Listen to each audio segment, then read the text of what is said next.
Hola chicos, ¿cómo están? ¿Todo bien? Bueno, el tema que nos toca ahora es anafilaxia. Este viene bastante seguido de la mano del tema anterior que fue asfixias, pero claramente tiene particularidades que tenemos que conocer y distinguir para poder hablar de anafilaxia. Este es un tema que además yo les había dicho en el Zoom que me interesa que le presten atención porque con suerte nunca les va a pasar, pero tengan entendido que esta reacción es un riesgo que corren los pacientes cuando vienen a los servicios a hacerse estudios contrastados, sobre todo si son intravenosos y sobre todo si ese medio de contraste es iodado. ¿Bien?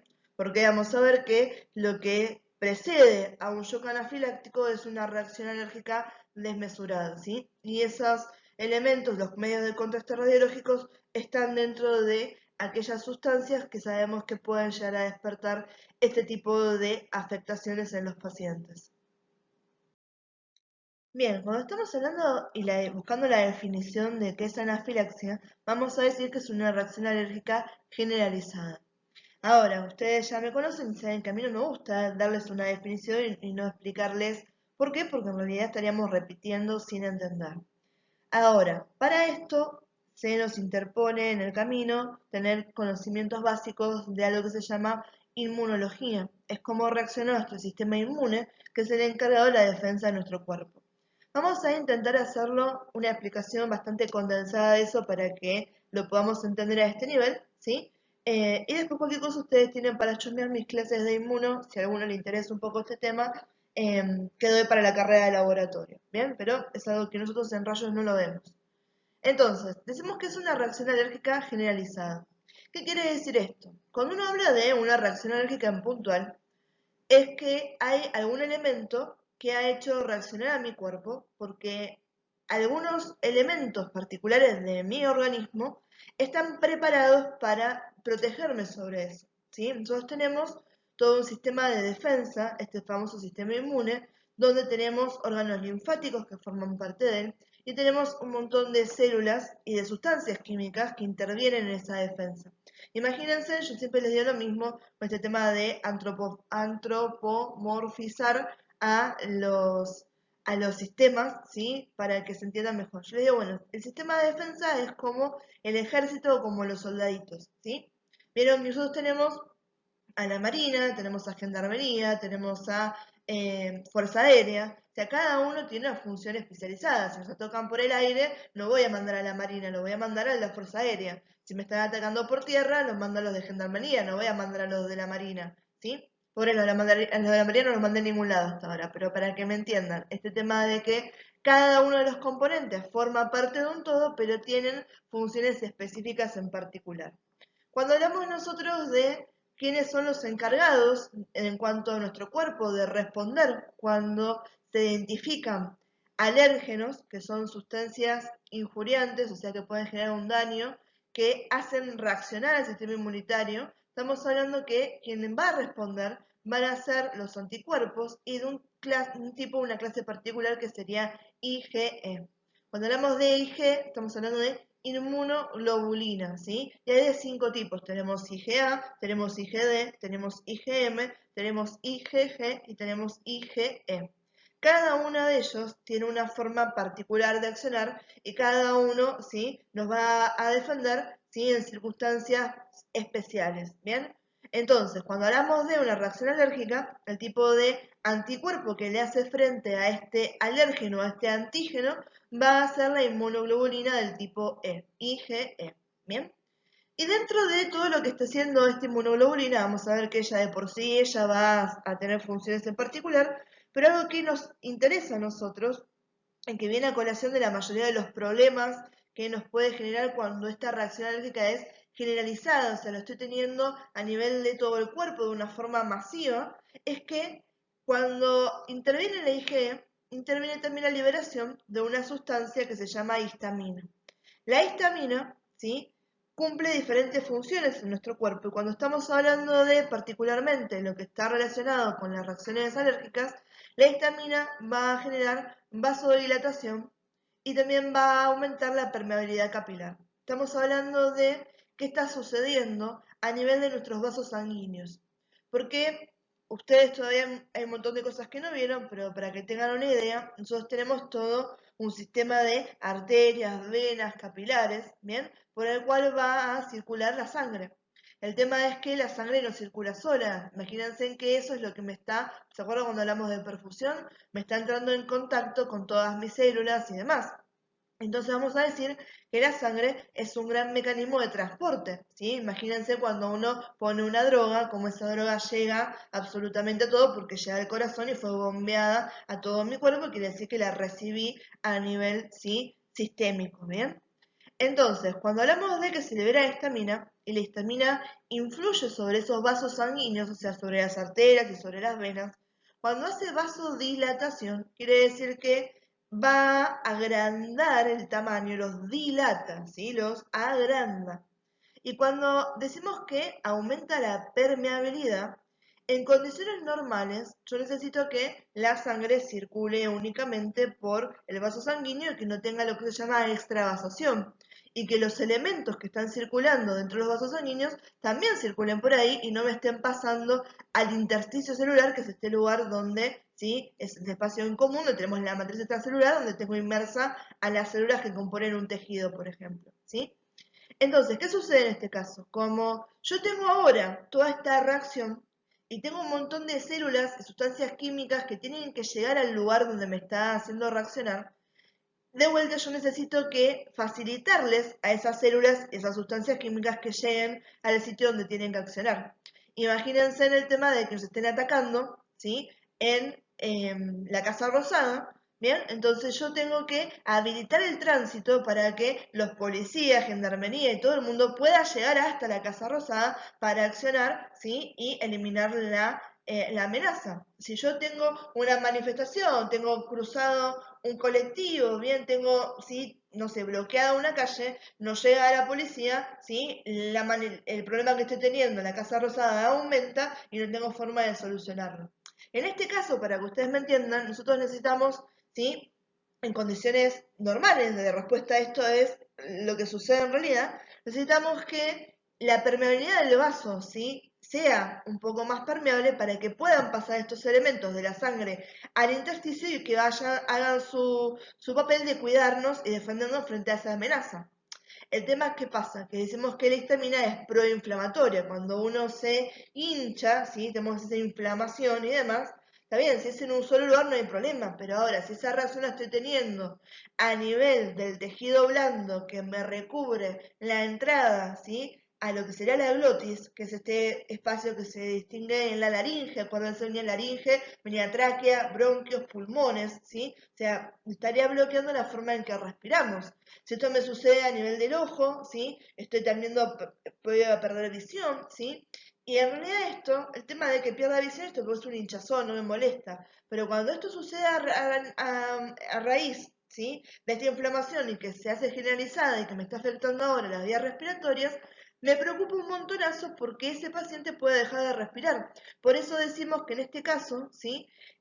La anafilaxis, como se considera reacción alérgica generalizada, acá el sistema inmune sí está reaccionando de una forma desproporcionada a lo que serían condiciones normales. De esa manera, en vez de accionar en un lugar puntual, está accionando a nivel sistémico, ¿sí? ¿Y cuándo es que me preocupa a mí dónde se me va a empeorar la situación a nivel de la vía respiratoria? Por eso decimos que puede resultar potencialmente mortal, ya que rápidamente puede generar la incapacidad para respirar. ¿Bien? Bien, y acá tenemos algunos causantes comunes de reacciones alérgicas, ¿sí? Al igual que como hice en la clase, me interesa reforzarles algunos conceptos de acá. Cuando hablamos de que hay anestésicos que generan este tipo de reacciones, la alfadiona, el tiopental, ¿sí? Que son anestésicos generales, en realidad no tienen mucha influencia en lo que sería nuestro día a día. Pero la lidocaína sí me interesa particularizarlo y que a ustedes les quede bien claro. ¿Por qué? Porque la lidocaína es un analgésico tópico. Generalmente uno puede comprarlo en forma de pomadas, ¿sí? La famosa muelita, si uno tuvo un dolor de muelas, que es eso que se pone en los dientes, tiene lidocaína. Hay un montón de medicamentos de venta libre que tienen lidocaína. Entonces, no sería fuera de lo común que alguno de ustedes el día de mañana cuando se arme su botiquín, le diga, ah, bueno, el dolor es mi enemigo, no, a nadie le gusta tener dolor. Bueno, esto es un anestésico que lo puedo tener en pomada, no tengo que pinchar, no tengo que hacer nada, me lo meto en el botiquín y el día de mañana si pasa algo, me adurro con lidocaína y ya fue. El tema con esto es que la lidocaína puede generar reacciones alérgicas. Y cuando uno está aplicando lo que son los primeros auxilios, no conocemos a la víctima o al paciente o a la persona que tenemos enfrente. Entonces, ¿realmente es necesario colocarle lidocaína? No, no es nuestra función medicar a ninguna persona, porque no es nuestra competencia, ¿sí? La única persona que está medicando, ¿sí? Que prescribe es el médico. Y el único que tiene la potestad también de administrar medicamentos, porque fue entrenado para eso, es el enfermero. Entonces, si bien uno lo piensa por este lado de hacer un bien, decimos, bueno, voy a disminuir el dolor, le pongo esta crema, ¿sí? ¿Qué le puedo hacer? Realmente si esa persona es alérgica, a lo que le pasó le estamos sobreagregando todo un cuadro que es completamente evitable, ¿sí? No conocemos las particularidades de cada una de las personas, no hay necesidad, si no se contempla dentro de lo que es primeros auxilios, aplicar ningún tipo de medicamento de esta índole. Bien, entonces la lidocaína la borramos de nuestro pensamiento como un accesorio a lo que sería el botiquín de primeros auxilios. Bien. Después tenemos algo que es extremadamente común, que es el tema de los venenos de insectos. Yo les había comentado que yo soy alérgica a los mosquitos. Y dentro de todo a mí se me hacen flor de roncha, mucho más grande que las que seguramente les parezcan a ustedes, pero se circunscribe solamente a una reacción cutánea y no tengo mayores problemas. Ahora, generalmente las personas que son alérgicas a algún insecto, sobre todo a los que son picadoras de abejas o de avispas, ¿sí? Esas son algún tipo de reacción alérgica que nos pueden llevar en anafilaxis. Generalmente son mucho más severas y se manifiestan a nivel generalizado, ¿sí? En este caso van a ver que la mayoría de las personas que ya saben que son alérgicas a estas cosas, de vuelta, no es algo para no darle bolilla, ¿sí? Corren riesgo la vida. Entonces, ya están entrenados de chiquitos, desde que se identificó la fuente de alergia de esa persona, ¿sí? A cómo reaccionar y tener las medidas necesarias que después vamos a ver, ¿sí? En su persona frente a lo que está sucediendo, ¿bien? Pero para que tengan una idea, generalmente estas pueden hacer reacciones mucho más fuertes. E incluso, y esto para que lo tengan en cuenta, yo puedo no ser alérgica para nada a las abejas, ¿sí? Hasta hoy. Y sin embargo, mañana me pica una abeja y hago una reacción alérgica desenfrenada y me lleva a la anafilaxis, ¿sí? Hay límites de tolerancia que tenemos en el cuerpo y si estamos repetidamente sujetos a un alérgeno, ¿sí? Estos pueden vencerse y ahora lo que no produce una reacción, ahora sí lo hace. ¿Sí? Hacemos una reacción alérgica desenfrenada como sería este tipo de anafilaxis. O también lo que puede suceder es que alguien no tenga ni idea que es alérgico a las abejas porque nunca lo picó una abeja, ¿sí? A mí nunca me picó una abeja, entonces yo la verdad que no sé si soy extremadamente alérgica a las abejas o no, cómo puedo reaccionar el día de mañana. Por las dudas salgo corriendo cada vez que veo una abeja, pero, ¿sí? No sé con certeza que voy a reaccionar de esa manera y espero que no. ¿Bien? Después tenemos algo que es muy común, que es, sí, reacción alérgica a los alimentos. Acá de vuelta hay variados niveles de cómo uno reacciona. Y cuando hablamos de la anafilaxis estamos hablando de el extremo, ¿sí? Estamos hablando de una reacción alérgica extrema, potenciadísima, ¿sí? Y hay algunos alimentos que tienden a ser los responsables de generar ese tipo de reacciones. Sobre todo las nueces, los frutos secos, el maní, ¿sí? Mariscos, ¿sí? Generalmente las personas que son alérgicas a lo que sería pescado, mariscos son alérgicas copadas también, ¿sí? Algunas legumbres, huevos, ¿sí? Leche. Hay un montón de cosas a las que las personas pueden ser alérgicos. Por eso está bueno, y de vuelta, independientemente de que alguna persona que ya es y conoce que es extremadamente alérgico va a tener las precauciones de preguntar qué tiene esto, ¿sí?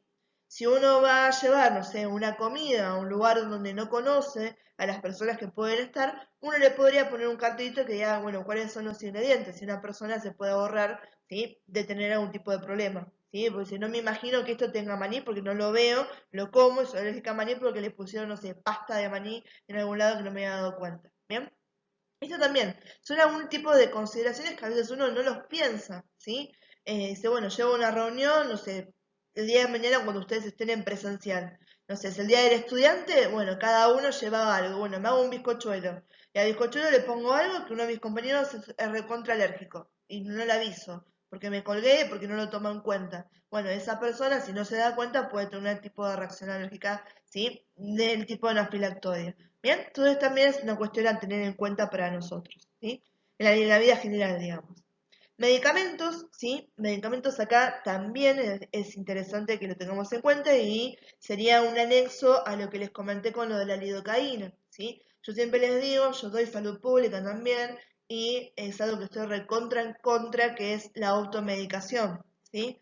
Entonces siempre le digo, en forma de chiste, digo, ¿quién es el botiquín con patas del curso? Porque siempre hay una persona en todo grupo humano, ¿sí? Que tiene, generalmente somos las mujeres, que tiene, ¿sí? En la mochila, en la cartera, esa bolsita, ese monederito donde tiene la buscapina, el ibuprofeno, tiene también aspirina, mejoralito, de todo tiene ahí adentro, ¿sí? Entonces, te duele la cabeza, toma, te doy, ¿sí? El paracetamol. Te duele la panza, plum, toma, buscapina, sartal. Y no sabemos, chicos, ¿sí? En este caso me preocupa que no sabemos si ese medicamento le puede generar un tipo de reacción alérgica, porque quizás es una variación diferente a la que la persona estaba tomando, que tiene alguna cosa, ¿sí? En su composición pequeñamente, ¿sí? Distinta a lo que estamos acostumbrados a tomar esa persona, y por ahí no se da cuenta y genera una reacción alérgica que no había necesidad de ese lado. Y segundo, que cada vez que hay algo que molesta, hay algo que duele, hay algo que me genera incomodidad a nivel físico, el tema es buscar qué. Eso es un síntoma, ¿sí? Y los síntomas vienen a colación de algo que está sucediendo. Yo trato la raíz de del problema, no trato los síntomas. Yo mitigo los síntomas para que ese paciente viva mejor, pero con calmar los síntomas yo no estaría resolviendo el problema. Bien, el problema puede ser algo de base. Entonces, muchas veces duele la panza, me tomo una Viscapina, la Viscapina sí va a relajar el peritaltismo y por ahí eso que me estaba doliendo la panza no era que yo tenía una descompostura, era realmente que estaba teniendo los principios de una apendicitis. Y yo me tomo una buscapina cada vez que me empieza a doler, buscapina, solapo el dolor, ¿sí? Lo calmo, no le estoy dando bolilla a ese síntoma que es el dolor, ¿sí? Y termino con una peritonitis. Vemos las mujeres con el famoso ibuprofeno para cualquier cosa, ¿sí? Quizás hay condiciones ginecológicas mucho más más fuerte de base que uno tiene que tratar y ver qué está pasando. Tengo un mioma, tengo una endometriosis, ¿qué está sucediendo que me duele tanto antes de que me indisponga todos los meses? ¿Bien?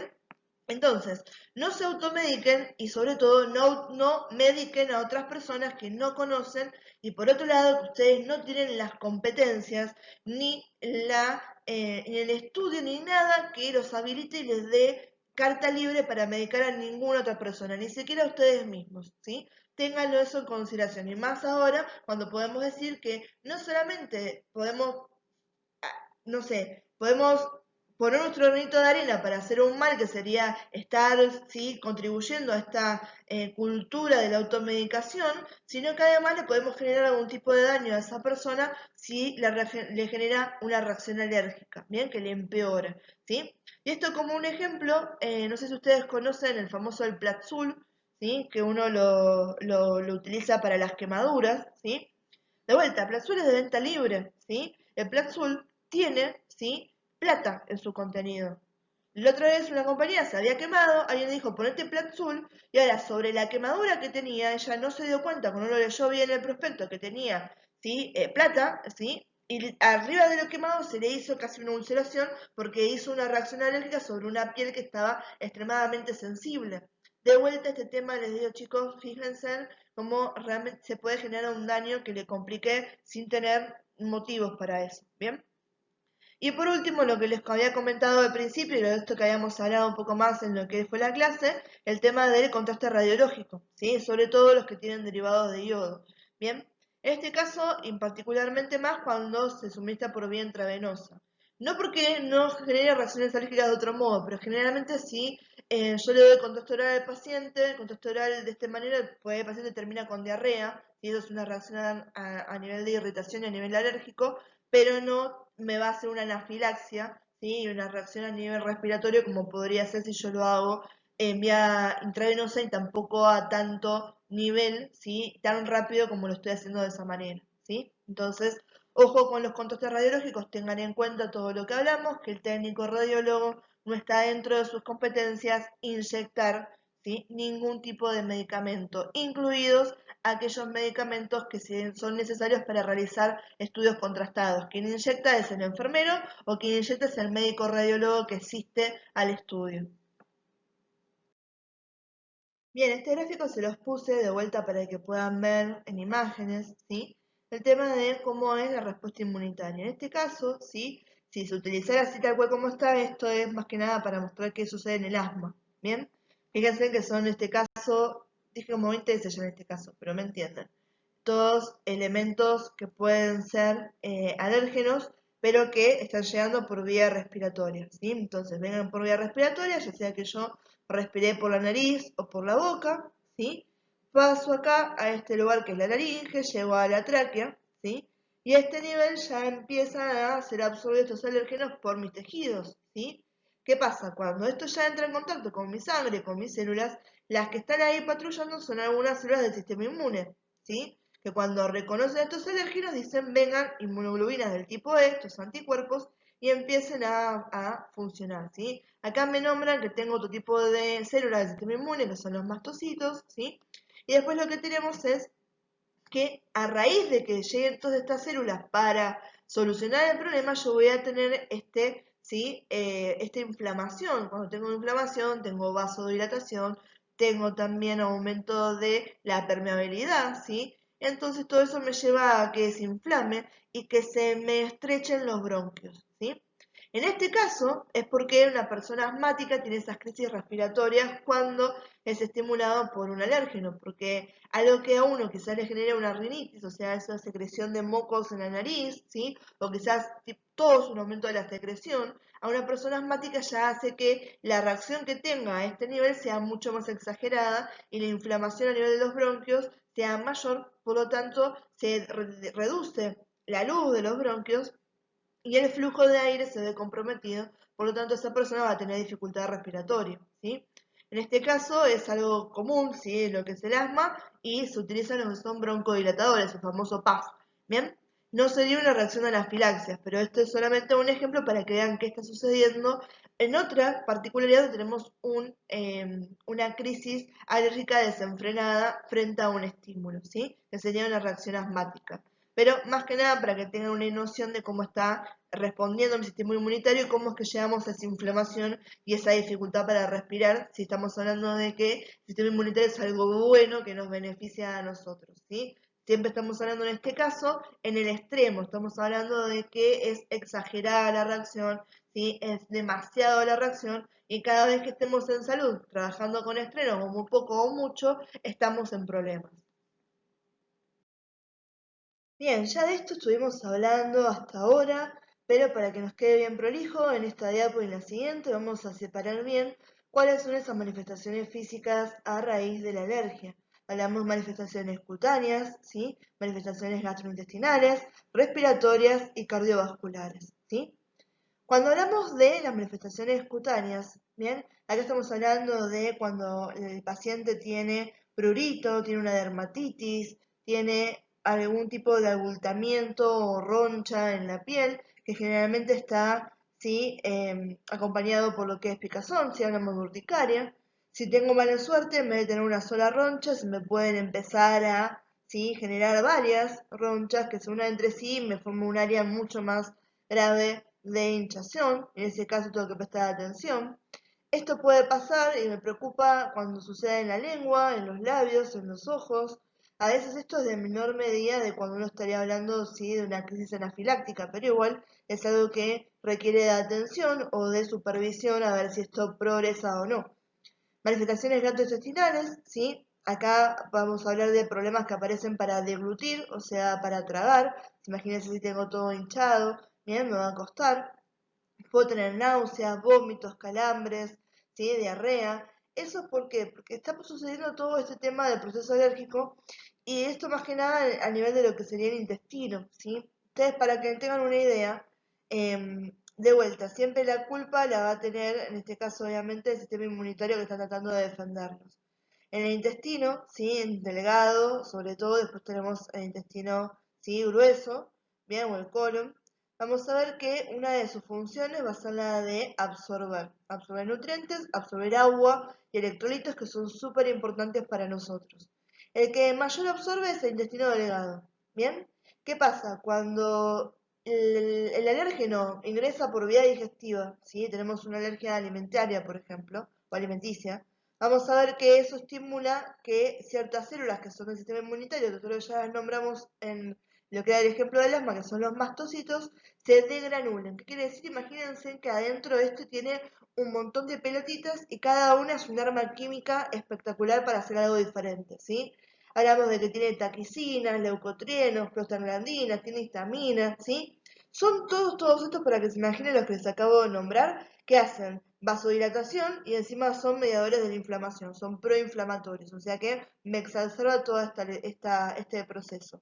Entonces, no solamente tengo un proceso inflamatorio, eso me genera una lesión a nivel de las células que recubren el intestino, que tienen una particularidad, que tienen unas vellosidades. Imagínense que es algo que seguramente lo vieron en anatomía, en biología, como una característica, cuando hablaron de endocitosis y exocitosis, que se habla de una característica particular, ¿sí? De las microvellosidades, que justamente lo que hacen es, como el objetivo de esa célula es poder absorber la mayor cantidad de cosas, amplían la superficie de absorción en el mismo volumen, ¿bien? ¿Qué pasa? Si yo estoy lesionando eso, ¿bien? Lo que voy a llevar es que se lesionen las vellosidades, entonces voy a disminuir la capacidad de agua, de electrolitos y cosas que estoy absorbiendo. Al mismo tiempo, toda esta liberación, ¿sí? A raíz de la degradación de los mastocitos, me lleva a que se liberen lo que se llaman secretagogos. Si los secretagogos, imagínense, son sustancias que cuando llegan a la célula le dicen, bueno, tenés que empezar a secretar, generar algo, ¿sí? Entonces van a estar alterando, ¿sí? En este caso, la permeabilidad de la membrana para que algo pase para un lado o para el otro. Entonces, ¿qué pasa? Acá lo que estoy teniendo es que a raíz de esta reacción alérgica me disminuye la absorción y me aumenta la secreción. Por lo tanto, cuando llego al intestino grueso o al colon, ¿sí? Se supera la capacidad de absorción que tiene el colon. Por eso tenemos las diarreas, que son las heces acuosas. Y por eso una de las preocupaciones que tenemos con un paciente o cuando nosotros tenemos diarrea es que no nos deshidratemos porque estamos perdiendo un montón de agua y el balance hídrico a nivel funcional es súper importante. ¿Bien? Entonces esto más que nada no me interesa, en ningún momento les voy a pedir que me expliquen todo esto, sino es para que entiendan cómo es que la alergia me lleva a la diarrea, ¿sí? Tiene que ver con esto que estamos viendo acá. Y además, por fuera de todo eso, sí, también es una forma de tratar de expulsar ese agente alérgeno que me generó el problema, por eso también los vómitos, ¿bien? Los calambres abdominales son una razón de todo este momento peristáltico que se está haciendo, ¿sí? Porque está todo exacerbado. Pero eso es importante, ¿sí? El tema de la eliminación del alérgeno o el estímulo que está causando la reacción inmunitaria.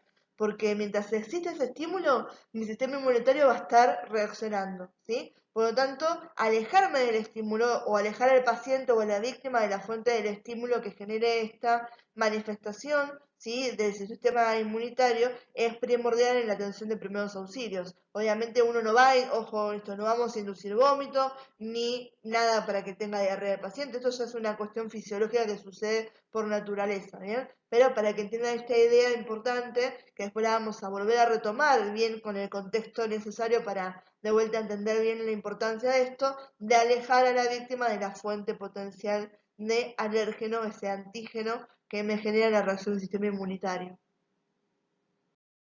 Bien, como manifestaciones respiratorias, la dificultad para respirar, ¿sí? Esa disnea. Hablamos de que podemos escuchar estertores, ronquera, por ese edema de glotis, ¿sí? Se está cerrando la entrada a la laringe, por lo tanto, ¿sí? El pasaje de aire está atravesando estructuras que antes no tendría que atravesar, eso genera ruidos que podemos escuchar, ¿sí? Podemos escuchar también sibilancias, ¿sí? El paciente que está con tos, bien, porque le molesta, que tiene esa sensación de opresión torácica porque se están cerrando, ¿sí? Por la inflamación, todas las vías, ¿sí? En las vías, no, en realidad la luz de los bronquios, ¿sí? De las vías respiratorias. Después tenemos acá ya las más preocupantes, que es cuando realmente empezamos a entrar directamente en el terreno de shock anafiláctico. que es cuando empezamos a hablar y tomar en cuenta las manifestaciones cardiovasculares, ¿sí? Hablamos de aceleración del pulso, va a haber transpiración, ¿sí? Va a haber mareos, ¿sí? Hipotensión. La hipotensión es lo que más nos preocupa de todo esto. Y piensa que tienen sentido. Hablamos de hipotensión, es la baja de la tensión arterial, ¿sí? ¿Qué sucede con esto? Nosotros estamos teniendo una reacción anafilactoidea, ¿sí? Esta reacción alérgica, donde hablábamos que uno de los componentes más comentados hasta ahora era la vasodilatación y el aumento de la permeabilidad vascular.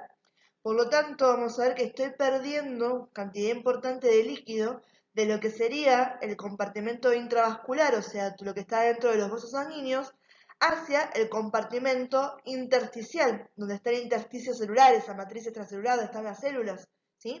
Por lo tanto, el volumen total sanguíneo que estoy teniendo en circulación disminuye, y en ese caso que baja la tensión arterial, ¿sí? Esto es parecido a lo que sucedía con las hemorragias. ¿Se acuerdan que hablábamos de hipotensión cuando había pérdidas de volumen y podíamos llevar a qué? Al shock por hemorragia, ¿bien? Acá estamos llegando a lo mismo, ¿sí? A esa hipotensión y el shock, pero por otros medios. Acá por una cuestión de alteración de la mecánica y de la regulación que hay interna del cuerpo, ¿bien? Por eso tenemos hipotensión, que es lo primero. Y fíjense que en realidad el resto de los síntomas que están acá, ¿sí? El mareo, la palidez, la transpiración, tiene que ver con eso, ¿sí? Después obviamente la coloración azulada de la piel, desmayo de inconsciencia, es porque si yo no tengo una buena perfusión y a todo esto yo tampoco estoy respirando bien, claramente voy a empezar a sufrir ese déficit de oxígeno y de nutrientes a nivel sistémico. Por lo tanto, el cuerpo, si en este caso el desmayo y la inconsciencia, es una forma preventiva, ¿sí? Para ahorrar recursos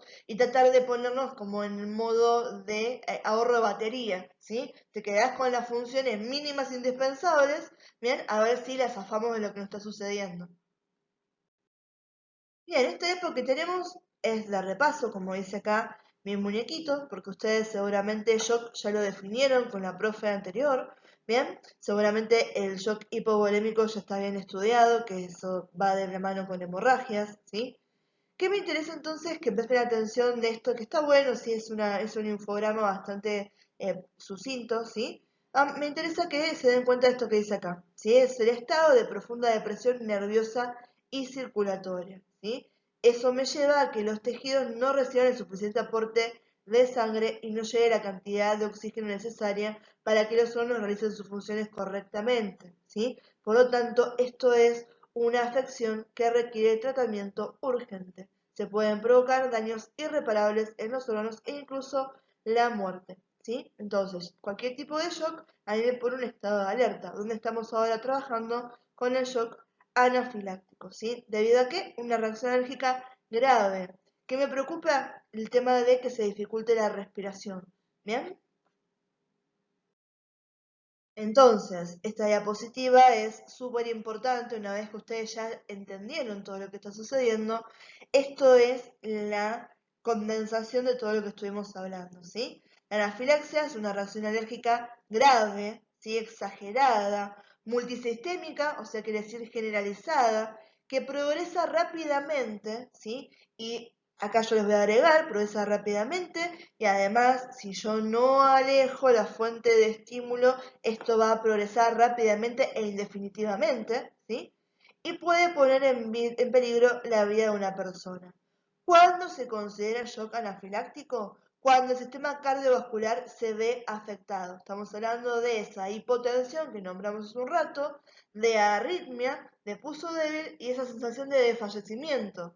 ¿Por qué me preocupa esto? Porque no solamente estamos hablando en este caso de que tengo un paciente que se me puede quedar hipóxico, o sea, con falta de oxígeno, sino que sabemos que toda esta situación, sobre todo las arrimas, nos tiene que ya empezar a dar una pauta de alarma a nivel cardíaco, ¿sí? Y entonces tengo un paciente que se me puede descompensar a nivel respiratorio y a nivel cardiovascular. Estamos hablando de algo extremadamente grave y donde la vida de ese paciente o de esa víctima corre riesgo. Y acá de vuelta, siempre que hablamos de salud y primeros auxilios, el tiempo es una consideración primordial. Se considera que tenemos 15 minutos eficaces para tratar y sacar a un paciente de un shock anafiláctico. Bien, como siempre, una de las cosas importantes es darnos cuenta de qué está pasando para poder accionar. Con el tema del shock anafiláctico, ¿sí? Y de anafilaxis en sí, vamos a ver que depende de los pacientes o de las personas lo que pasa. Hay algunas personas donde vamos a ver que estas reacciones se van a manifestar a nivel sistémico, donde ya podemos hablar de anafilaxia en cuestión de minutos, es una reacción muy rápida que se vuelve generalizada. Y hay otras personas que comienzan con una reacción alérgica, que ya vemos que es un poquito más severa de lo que uno esperaría encontrar, y que con el tiempo va captando más partes del cuerpo, se está transformando, se está volviendo en generalizada, ¿sí? Porque una cosa es que yo me haya brotado, me acabo de comer una frutilla, que soy súper alérgica, y me acaba de salir, ¿sí? Siento hinchada un poco la lengua. Ahora, a la media hora veo que tengo hinchada la lengua y tengo un montón de sarpullido alrededor de la boca, y a las 40 minutos ya tengo sarpullido y ronchas en toda la piel y empiezo que estoy teniendo dificultades para respirar, siento que cada vez me complica un poco más tragar y hablar, ¿sí? Después empiezo con náuseas, digo, bueno, y se me va, sí, generalizando toda esta reacción. Entonces, tenemos que estar atentos a esas personas. Obviamente, el sistema de estar atentos si es una persona con la que yo estoy al lado, si por ejemplo mi familia, miren alguien que conozco que es alérgico, para tener una idea de que si está teniendo este tipo de reacción o es prono a tener este tipo de reacciones, ¿sí? Uno no es que termina y ya está, ¿sí? Siempre que hay una reacción alérgica desmesurada de este tipo, hay que intervenir, no se soluciona sola, ¿sí? Es proliferativa, ¿sí? Y no es de autosolución, ¿sí? No es autorresolutiva. ¿Bien? Entonces, depende, ¿sí? También la vía de ingreso de contacto con ese antígeno, con eso que me está haciendo reaccionar, dónde voy a empezar a ver esas manifestaciones. Generalmente, si yo lo comí, lo ingerí por vía digestiva, una de las primeras manifestaciones puede ser a nivel de la boca, ¿sí? Con hinchazón de la lengua, bien, con este tema de que se puede aparecer prurito alrededor de la zona, ¿sí? De la boca, ¿sí? O incluso a nivel de la piel. También voy a tener náuseas, vómitos, diarrea, ¿sí? Puedo levantar también inflamación, ¿sí? O sea, puedo sentir la piel como más caliente, ¿sí? Puedo tener esas ronchas, esto estamos hablando de la piel, ¿sí? Después, si ya empieza a estar comprometida la vía respiratoria, puedo tener sensación de dificultad para respirar, ¿sí? Puedo tener esta sibilancia a nivel del pecho, puedo tener después, cuando empieza toda la parte cardiogénica, a sentir palpitaciones, ¿sí? O tengo cuenta que me baja, ¿sí? Me pongo hipotenso, me pongo sudoroso, la piel fría, ¿sí? Estoy letárgico, estoy mareado, me duele la cabeza, ¿sí? Son todos, ¿sí? Síntomas que uno puede reconocer para darnos cuenta que tenemos que ayudar, ¿sí? Tanto nosotros como los que vamos a ser los rescatistas primarios o los que estamos brindando los primeros auxilios, y también es bueno conocerlo si una persona es alérgica o si puede el día de mañana presentar un tipo de esta reacción, que son ciertas cosas que no son compatibles con la normalidad del día a día, ¿sí? Entonces, como les había comentado, esto necesita de la resolución a través de medicamentos, no es autorresolutivo. Si yo a un paciente que está teniendo, una persona que está teniendo un shock anafiláctico, si lo dejo solo, progresa hasta el punto, y yo siempre cuando después les hablo en fisiopatología, bien morboso para que entiendan, hasta la muerte si progresa. Bien, entonces tengo que intervenir. Si no intervengo, bueno, se me muere la persona. Bien, entonces, acá es importantísimo este tema y tenerlo en cuenta. ¿Por qué? Porque muchas personas que son extremadamente alérgicas y que ya saben que pueden tener este tipo de reacciones, van a tener consigo los medicamentos para poder evitarlo. Pero de vuelta está el factor humano. Yo la puedo haber perdido la conciencia y no estoy acorde a decirte lo que me está pasando o que la tengo en la cartera, ¿sí? Vos no vas a estar revisándome la mochila a ver si lo encontrás, ¿sí? O no es uno de tus primeros instintos de hacerlo. ¿Sí? La puedo haber perdido, ese día me olvidé de llevarla. Bien, entonces, siempre que yo me identifique que estoy teniendo este tipo de reacciones alérgicas, ¿sí? Exageradas de la filaxia, aviso al sistema de salud, como siempre lo venimos hablando en primeros auxilios, ¿sí? Y en el caso de que esto sea bajo techo hospitalario, imagínense en el día de mañana que ustedes están trabajando con un paciente, ¿sí? Que tiene una reacción anafilactoide con la administración de un medio de contraste, ¿sí? Ahí se da aviso inmediato al enfermero o al médico que esté asistiéndolos a ustedes. Y por eso en las salas, ¿sí? Donde, de rayos, donde se hace este tipo de estudios, tenemos toda la medicación necesaria para tratarlo e incluso tenemos un paro de choque, ¿sí? O sea, esto es un paro, ¿sí? Si el paciente me entra en paro cardiorrespiratorio, tenemos todos los elementos para desfibrilarlo, para administrarle las drogas también, de lo que sería una RCP más avanzada, ¿sí? Porque esto, de vuelta, necesito la intervención médica para solucionarlo, si no, no hay forma de que se resolucione, ¿bien? Y obviamente esto es súper importante, ¿sí? No solamente no se resuelve solo, sino que puede ir empeorando. ¿Por qué? Porque nuestro sistema inmunitario tiene un sistema dentro de él, ¿sí? Que sería de, para decirlo como si fuera de seguridad. ¿Qué quiere decir? Como nuestro cuerpo es súper inteligente y sabe que si bien el sistema inmunitario nos sirve un montonazo y lo recontra necesitamos para defendernos, ¿bien? Lo mismo que pasa en las guerras, yo siempre les hago esta analogía para que me entiendan. Si yo voy a pelear, digo, bueno, voy a pelear, o sea, yo estoy en contra de todo eso, pero bueno, nada, pongámonos de que vamos a pelear y necesitamos defender nuestro país de que nos está atacando extraterrestres, si no pensamos en política. Vienen los extraterrestres y son malos y nos quieren colonizar y nos vienen a, sí, querer matar a todos. Bueno, listo, sale el ejército y van a pelear. A mí me importa si peleando de golpe vuelan a la miércoles los árboles, se rompe un edificio, se genera la polución de todo un río. No, porque si al final de todo eso yo gané y los extraterrestres están volviendo a la Luna, a Marte, a Júpiter o donde sea, ¿sí? Nosotros nos quedamos con nuestro planeta Tierra, yo estoy feliz. Después me fijo de cómo soluciono esos daños y obviamente va a haber daños que van a ser permanentes y me van a dejar una cicatriz, que eso entre paréntesis cuando hablamos de inmuno se llama fibrosis, ¿sí? Y si no, vamos a ver que se resoluciona y volvemos a la normalidad, donde se rompió el edificio, lo volvió a construir y es como que no pasó nada. Entonces, ¿a qué viene toda esta analogía que siempre me voy por las ramas? A que nuestro cuerpo sabe que el sistema inmunitario, en su labor de protegernos contra los antígenos, puede resultar nocivo para el propio organismo, ¿bien?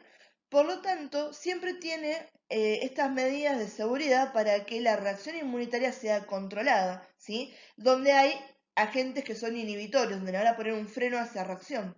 Y uno de esos agentes inhibitorios es que las células que median esta reacción, cuando hablamos de los linfocitos, ¿sí? Necesitan un doble reconocimiento del antígeno, ¿sí? Imagínense, necesitan primero que este antígeno, que es el que los hace reaccionar, los active y les dan como las ganas de ir a pelear. Y segundo, cuando llegan, ¿sí? Imaginen que eso sucedió en el pelotón, donde yo te muestro la foto del extraterrestre y te digo, con este tenés que pelear. Y vos te pones recontra así emociones y sí, por mi patria, por mi país, por mi familia, lo voy a matar, ¿sí? Bueno, te emocionaste y estás activadísimo para ir a pelear. Bueno, la segunda activación es cuando vos vas al campo de batalla y te encontrás con el extraterrestre. Si lo veo, listo, lo ataco.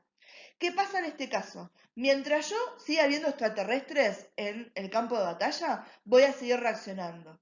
Entonces, ¿qué tengo que hacer para que se calme la reacción, eliminar el extraterrestre? Entonces, si mis células del sistema inmunitario siguen reconociendo al antígeno, van a seguir accionando, independientemente de que ya esté generando este daño sistémico de que no lo estoy tolerando a nivel de todo el cuerpo, ¿sí? Entonces, una de las formas de calmar esa reacción y de que no me empeore es eliminar al antígeno, eliminar esa sustancia que está haciendo reaccionar a la persona. Entonces, si yo creo que eso está en el aire, ¿sí? Que es, por ejemplo, hay polvo, ¿sí? Que entré a una casa y hay un montón de polvo y empiezo a toser como loca, bueno, me voy al patio, ¿sí? O lo saco a otro lado donde caiga otro ambiente, ¿sí? Si creo que lo que me está haciendo reaccionar es una pulsera que tengo y lo veo que tengo toda una reacción de urticaria al lado, me saco la pulsera porque me está haciendo reaccionar. A eso hablamos de identificar qué es lo que me está generando la reacción, cuál es esa fuente de reacción y alejarla lo más posible de la víctima, porque sabemos que cuanto más tiempo esté expuesta la víctima a ese alérgeno, mayor va a ser la reacción. Cada vez va a potenciarse más y más y más y no se va a detener. Entonces, ahora, habiendo entendido eso, podemos saber y hablar con seguridad de cuáles son los modos de actuación frente a los shock anafilácticos, ¿sí? Por un lado, el principal, lo que tengo que hacer es retirar al paciente o a la víctima del foco causante de la reacción alérgica, ¿sí? Esto que les comentaba recién, yo identifico que eso me está haciendo reaccionar, lo alejo lo más posible. Obviamente siempre necesitamos saber la valoración de la conciencia de la víctima, cómo está. Me responde estímulos, está consciente, está inconsciente, porque eso va a determinar qué es lo que yo tengo que hacer. En el caso de que la víctima esté consciente, ¿sí? Lo primero de acá, y es una aclaración que yo les hice la otra vez por Zoom y también se las vuelvo a remarcar ahora, lo mejor es que esté en una posición semisentada. Por dos motivos. Esa posición me está relajando a nivel del tórax, ¿sí? Todo lo que es la musculatura, y hace que me sea mucho más fácil respirar, ¿sí? Esto lo habíamos hablado un poco cuando tocamos asfixias.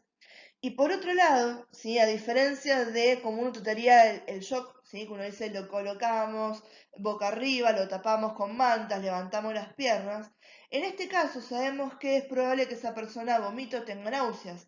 Entonces, ¿sí? Está bien. Cuando uno hace eso con el shock es porque estamos intentando compensar esta hipotensión y mantener, ¿sí? Con perfusión el cerebro, que es el órgano que necesitamos que más sangre reciba. Entonces de esa manera decimos, bueno, le saco un poco de sangre al miembro inferior, que no me interesa tanto, pero estoy perfundiendo mucho más al cerebro. Por eso el tema de levantar las piernas.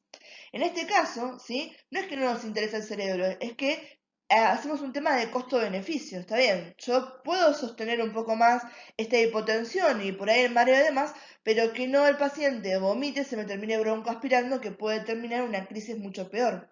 Entonces lo mantengo en una posición semisentada, ¿sí? En esa posición yo lo voy a estar vigilando, si no no voy a dejar sola a una persona que tiene este tipo de reacción, porque en cuestión de segundos puede cambiar absolutamente el panorama de lo que está sucediendo, ¿sí?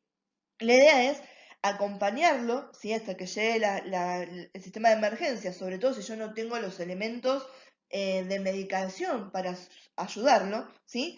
Y de esta manera podemos ir tratando de hablar con esa persona, a ver si tenemos algún tipo de información, ¿sí? Que le podamos después transmitir a la gente de salud, bien, cuando llegue, porque es importante esto de hablar, no es para pasar el tiempo, ¿sí? Es por una cuestión de que quizás esa persona a nosotros nos puede estar hablando, nos puede estar comentando, sí, mira, la verdad que soy recontra alérgica a las abejas y me acaba de picar una abeja. Listo, ¿entendés? Yo tengo esa información, sé que la persona sabía que era alérgica a las abejas, ¿sí? Y además soy diabética o soy hipertensa o tuve cáncer de mama, no sé, lo que te imagines que puede ser un antecedente que tenga esa persona. ¿Por qué es importante esto? Porque quizás cuando llega al servicio de salud, esa persona ya perdió la capacidad para hablar y somos nosotros los que le podemos transmitir esta información que realmente ayuda un montonazo. Uno cuanto más conoce del paciente y lo que le está pasando, más herramientas tiene para ver dónde encara el tratamiento terapéutico, ¿sí? Entonces por eso nos interesa que al rescatista que está primero en la escena y que pueda hablar con la persona, le pregunte, ¿sí? Y saque este tipo de informaciones, ¿sí? Y esto, chicos, es importante y yo se los remarco porque siempre los que son los no, que es lo que no se hace. Porque el día de mañana, ¿sí? Esto lo vamos a hablar un montonazo en convulsiones. El día de mañana, ¿sí? Ustedes pueden estar solos con la víctima, buenísimo. Pero muchas veces puede ser que ustedes estén haciendo cargo de una situación donde hay un montón de personas que están circunstancialmente en escena y que están mirando y no tienen ningún tipo de conocimiento ni de base ni de anatomía, ni de fisiología, ni de medicina, ni de primeros auxilios, ¿sí? Y muchas veces la gente quiere ayudar y lo que tenemos en la cabeza, nuestro imaginario colectivo de que es la forma de ayudar, no se condice con lo que realmente son las prácticas que uno tiene que hacer. Y esto pasa un montonazo, ¿sí? Yo lo vivo viendo con mi abuela, con gente con la que convivo, ¿sí? Que conozco de la vida, y los escuchás. Me siento medio mal. Bueno, tomate un tecito, tomate un tecito con limón y te mejorás, comete una galletita, nena, que te bajó la presión. Está bien, hay cosas que vienen, ¿sí? De todo eso, pero hay que ver el contexto. Entonces, si está esto y hay gente que te quiere dar algo para tomar o le quiere algo de comer, ¿sí? A esa persona, no. En esta persona que está teniendo esta reacción anafilaxia, el sistema está en shock. Y quiere decir que está sobreestimulado, ¿sí? Está sobreestimulado y además hay un montón de reacciones encontronadas que no son lo que me hacen funcionar y lo que me gusta en normalidad. Entonces, en ese momento, cualquier tipo de cosa que me estés dando puede resultar un estresor. Y además, nosotros no conocemos a esa persona. Yo no sé si lo que le estoy dando de tomar o lo que le estoy dando de comer hace ahora que esté sensibilizado que reaccione todavía peor. Entonces, en ese caso, nunca se le da de comer y no se le da de tomar absolutamente nada a la víctima, ¿sí? Y una cosa también que es importante para evitar lesiones, sobre todo porque acá puede haber este sistema de desesperación, y aquel que alguna vez, no sé, tenía algo en la mano, y súper importante que no podía dejar en ningún lado, ¿sí? Que se me rompía si lo tiraba, y de golpe tuvo una comezón insoportable en algún lado, sufrió en lo que es la desesperación de que algo me pica y no me pueda rascar, ¿sí? Y muchas veces cuando pasa esto en la desesperación, sí, y además uno puede lastimarse, y entonces no queremos que pase eso. En el caso de que veamos a la víctima con la intención de rascarse, ¿sí? Que puede llegar a lastimarse, también es calmarlo y decirle no te rasques, espera que se solucione y evitar que se lacere, se autolacere, ¿sí? Inconscientemente al rascarse por la desesperación, ¿sí? Pero es súper importante lo que tienen remarcado acá en color en el Power, no se le da de comer y no se le da de tomar absolutamente nada a la víctima. Y una cosa que es importante, acuérdense, es el tema de ver cómo está evolucionando esa persona, ¿sí? Entonces, una cosa que voy a tener que estar chusmeteando siempre es ver si se me está hinchando la cara, ¿sí? Si esta hinchazón va progresando, si tengo hinchazón a nivel del cuello o de la lengua, ¿sí? Entonces, la zona facial la voy a tener que estar mirando todo el tiempo, ¿sí? Voy a tener que hacer contacto con esa persona sí o sí. También el tema de hablarle, ¿sí? Cumple una doble vía. Por un lado, esto de poder tener esa información, si la persona deja de tener capacidad de hablar más adelante, y por otro lado me va a estar sirviendo a mí para estar valorando el nivel de conciencia de esa persona, ¿sí? A ver si está somnolienta, si no está alerta, si de golpe vemos que hace un lapsus, ¿sí? O se cuelga, o si vemos que tiene la mirada perdida, no entiende, ¿sí? Está confundida, no articula, me quiere decir algo, no nos entiende, ¿sí? Son todas pautas de alarma de que esto está progresando, sí, ya algo que me puede preocupar un poco más, ¿bien? Y acá viene el tema de si la persona tiene consigo un medicamento, que es la famosa inyección de epinefrina, el EpiPen, ¿sí? Es la marca que uno conoce más que nada, ¿sí? Podemos ayudar a esa persona a la autoadministración, ¿sí? Y yo se los tengo que decir de esa manera, y lo tenemos que enseñar y promulgar de esa manera, porque caso contrario estaríamos yendo en contra de lo que dicen las leyes hoy en día, que ahora después lo vamos a hablar, ¿sí? Este tema de que quién puede o no administrar medicamentos, ¿sí? La epinefrina, ¿sí? Tanto como la adrenalina, ¿sí? Son hormonas, ¿sí? Que reaccionan a nivel, ¿sí? De nuestro organismo que nos necesitan un montón, que hacen, ¿sí? Vasoconstricción, vasodilatación, también depende de las cosas, pero vasoconstricción más que nada, ¿sí? Aumentan la frecuencia cardíaca, ¿bien? Todo esto que me está ayudando a compensar lo que me estaba sucediendo con el shock. También lo que van a hacer es relajarme, ¿sí? Y aumentarme el diámetro a nivel dilatarme los bronquios, ¿sí? ¿Y por qué es esto? Si ustedes alguna vez escuchan adrenalina, me da adrenalina, ¿sí?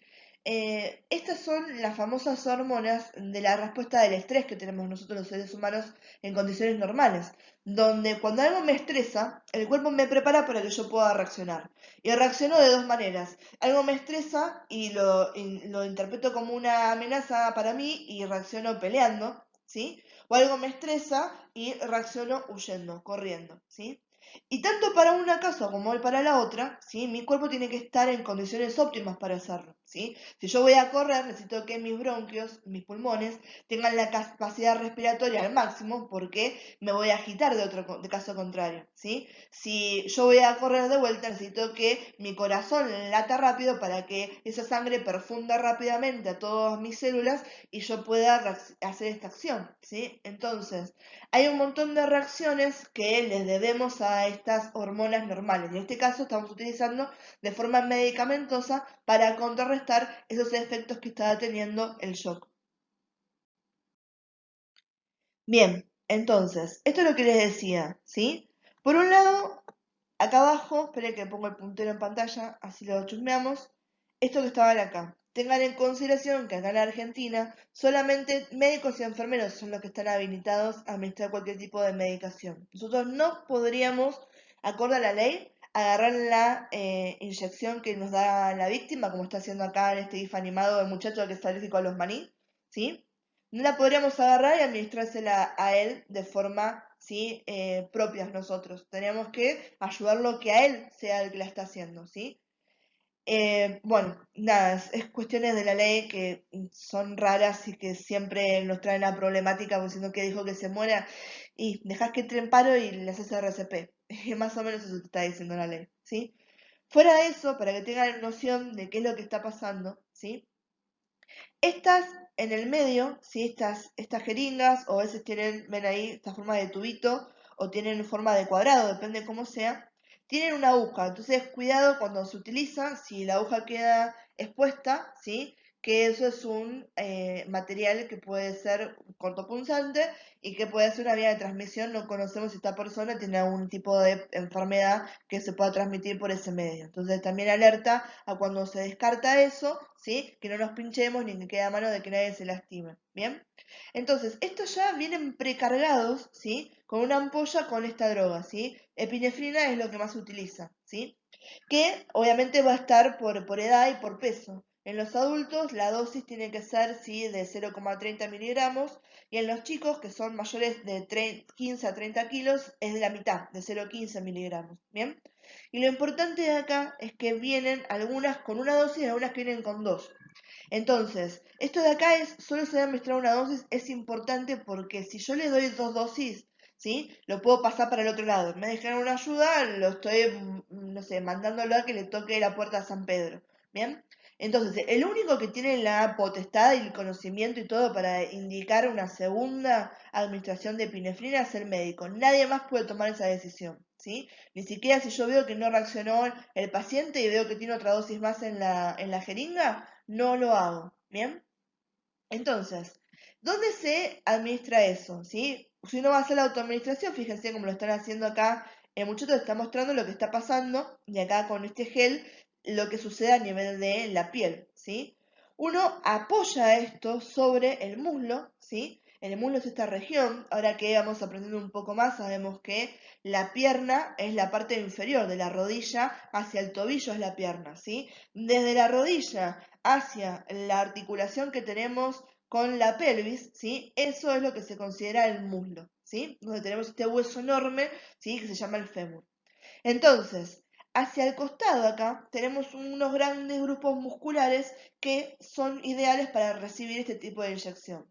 Y además, el tema de hacerlo de costado de esa manera nos permite que la inyección entre lo más posible al 90 grados que pueda hacer para que sea bien intramuscular la inyección de ese medicamento. ¿Ven? Entonces uno apoya, hace fuerza, ven que hacen, miren acá, presten atención a eso, ahí apoyó y eso lo que hace es mandarme a la aguja hacia el interior de mi pierna y al mismo tiempo me está ya dando la dosis que quiero. Entonces es un momento rápido porque la idea de esto es que una persona que está teniendo un shock anafiláctico se la pueda autoadministrar y tiene en consideración el estado de agitación que tiene esa persona. Para que tengan una idea, acá tienen puesta la cruz, ¿sí? Fíjense en cómo uno divide esto en cuadrantes, ¿sí? Estos son los cuadrantes superiores, estos son los cuadrantes inferiores. Esta así acá sería la línea media de la persona. Esperen que se la voy a poner en amarillo si nos queda, ¿sí? Entonces, esta, bueno, le agarré por el pulso. Ahí vamos con esto.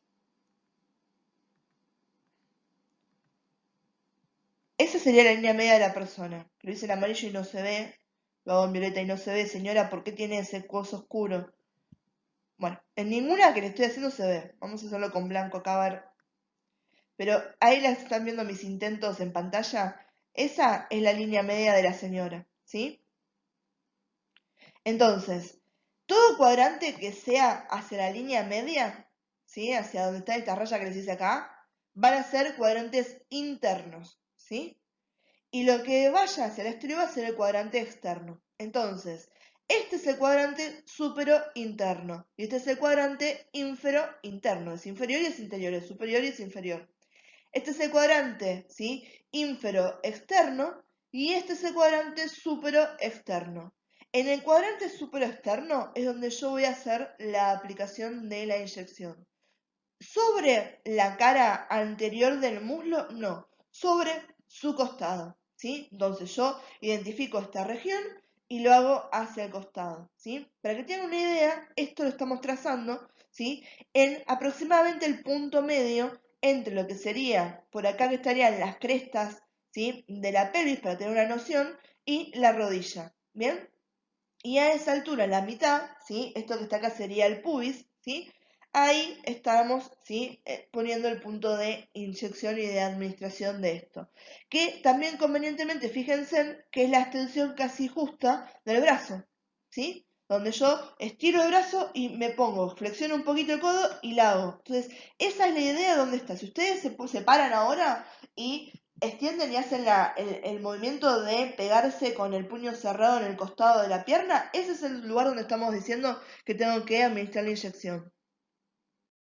Si la víctima queda inconsciente, ¿sí? Lo primero que tengo que hacer con una persona que pierde la conciencia es valorar la respiración y el pulso, ¿sí? Quiero ver, ya sé que acá con el tema de respiración la permeabilidad de la vía aérea puede ser insuficiente, pero todavía puede tener respiraciones que son insatisfactorias, pero no ausencia de respiración, ¿sí?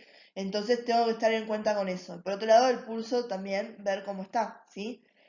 Si está inconsciente, pero todavía tiene pulso y todavía respira, ¿qué hago? Lo pongo en posición lateral de seguridad y lo sigo mirando y valorando muy, muy cercano acá, porque eso puede cambiar en segundos. Solamente, y esto lo decimos siempre, solamente en caso de que no respire y que no tenga pulso, recién es ahí, ¿qué es lo que tengo que hacer? Entro y hago las maniobras de RCP que conocimos, ¿sí? Y ahí de vuelta, en lo contrario, o sea, si todavía respira y tiene pulso, pero perdió la conciencia, lo coloco en posición lateral de seguridad y lo monitoreo muy muy cercano hasta que llegue la ayuda especializada con las medicaciones que me lo van a poder sacar adelante. Bien, chicos, como siempre, espero que se haya entendido. Cualquier cosa que no haya quedado clara, que necesiten que les explique de otra manera, saben que me pueden preguntar, que para eso estoy. Utilicen todos los medios de contacto disponibles, ¿sí? Y aprovechen también todos los que fueron los verdaderos y falsos que tienen subidos en el campus. Bien, les mando un beso enorme y nos vemos en la próxima clase.